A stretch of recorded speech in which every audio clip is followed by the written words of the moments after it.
Welcome to Words Matter, the podcast where we explore the transformative power of language and how the words we choose shape our lives. I'm your host, Deanna Ley, the Catalytic Coach, and I'm here to guide you on a journey of opportunities, progress, and change. Each episode will dive into a thought-provoking quote or phrase, unpack its meaning, and discover how it can inspire us to rise above challenges, embrace joy in the journey, and ignite our possible. Your words matter because you matter. Now, let's get to today's amazing episode. Hey there, hi, and hello. Welcome back to another episode of Words Matter. If you've been following along, you know that we just kicked off a brand new series on self-confidence, one that has the power to change how you see yourself, how you show up, and how you move through life. Last week, we laid the foundation. We talked about how confidence isn't just something that you're born with. It's something that you build, one choice at a time, one action at a time, one promise kept to yourself at a time. If you missed that episode, go back and listen because it sets the stage for everything we're diving into next. And today, we get to take that first step. I can. Which brings us to today's quote. Whether you think you can or you think you can't, you're right. This quote by Henry Ford has been around a long time, but it holds just as much power today as it did when it was first spoken. Because at its core, it is about the beliefs that we carry about ourselves. Beliefs that either push us forward or keep us stuck right where we are. Your thoughts shape your reality. If you believe you can't do something, you might not even try. And if you don't try, friends, you don't build the skills, the habits, or the experience to make it happen. But if you believe you can, you start looking for ways to make it possible. You take action, you push through challenges, and ultimately you succeed. Not because of luck, nope, but because of belief. And this is where confidence begins, not in the outcome, but in the belief that you are capable. But here's the problem. Most of us have been carrying the heavy weight of the I can't beliefs for years, maybe even decades. Where do they come from? Well, for a lot of us, it starts in childhood. Maybe a teacher, a parent, or a coach made an offhand comment that stuck with you. Maybe you struggled with something early on, and instead of seeing it as a skill to develop, you decided it was just something you weren't good at. Or maybe over time, you've become a junk collector, gathering every doubt, every criticism, every offhand remark, and storing them away as if they were the truth. You've collected all the junk, old failures, past mistakes, things people said about you that were never yours to carry. And your brain has turned them into evidence that you aren't capable. But here's the truth. Just because you've been carrying it doesn't mean it belongs to you. And just because you've collected it doesn't mean you have to keep it. Get rid of it. Toss it out like the garbage that it is, because that's all it ever was. Junk, weighing you down, keeping you stuck, convincing you can't, when the truth is you can. And this is, again, exactly what that negativity bias is about. We talked about this, in the comparison is the thief of joy episode, how our brains are wired to focus on the negative far more than the positive. Remember, if you get 10 compliments and that one critique, what do you remember? Yep, the critique. If you succeed at something 9 times, but don't get it right that once, what does your brain lock onto? Yeah, the failure. Negativity bias keeps us stuck in the I can't mindset because it makes us believe that our failures are bigger, more significant, and more defining than they actually are. But it's not just negativity bias that keeps us in this cycle.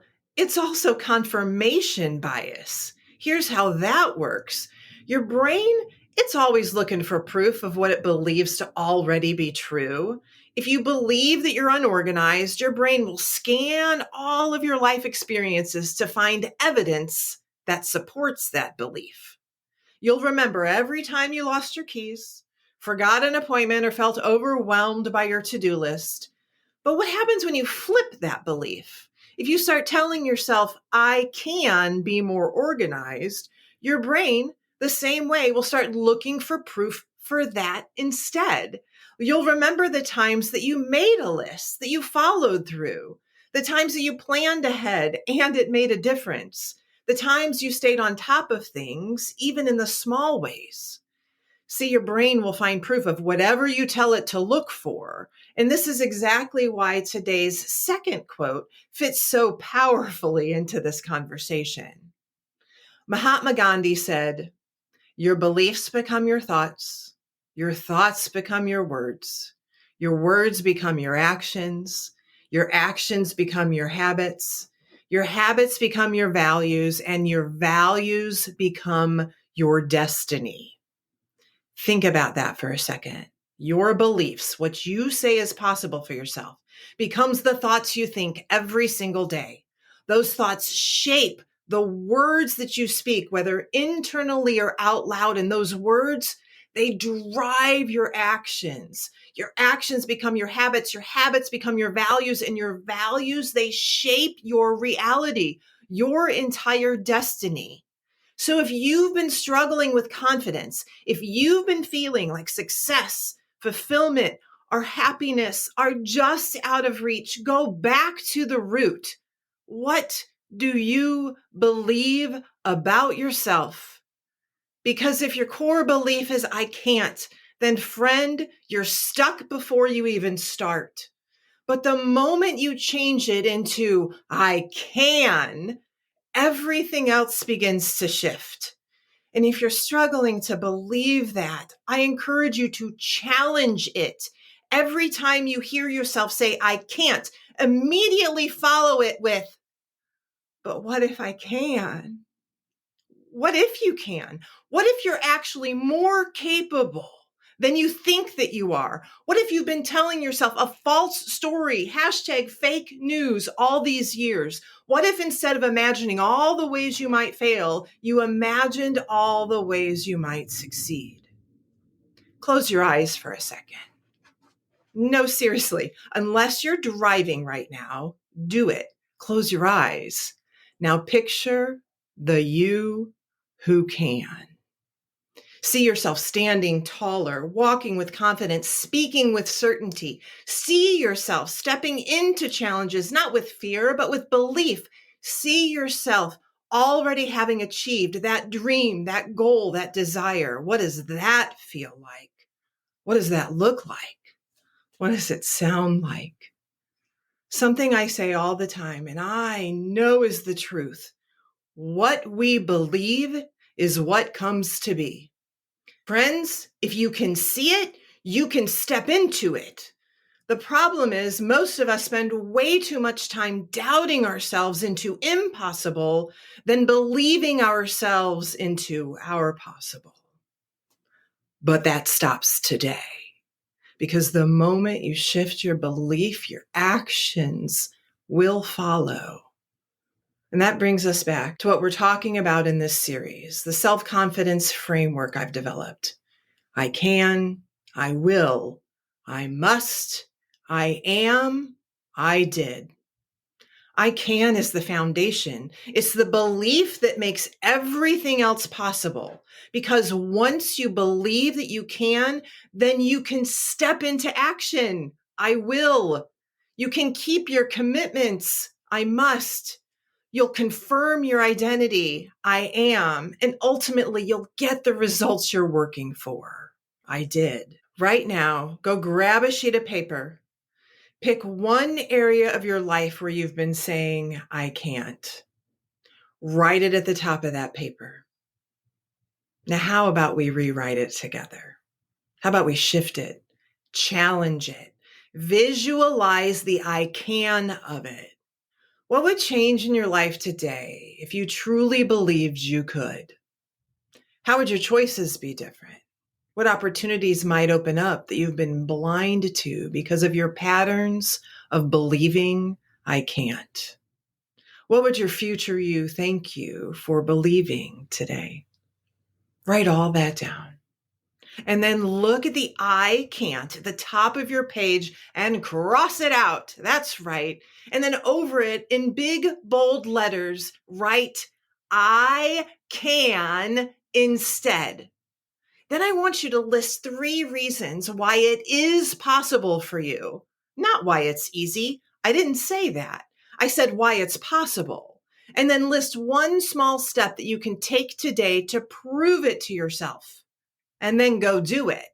And then go do it again tomorrow and the next day and the next. Because confidence isn't built in your head, it's built in action. And that's why this isn't just a listening podcast or a watching podcast or a thinking podcast. It's not even a learning podcast. It's an implementing podcast. We do.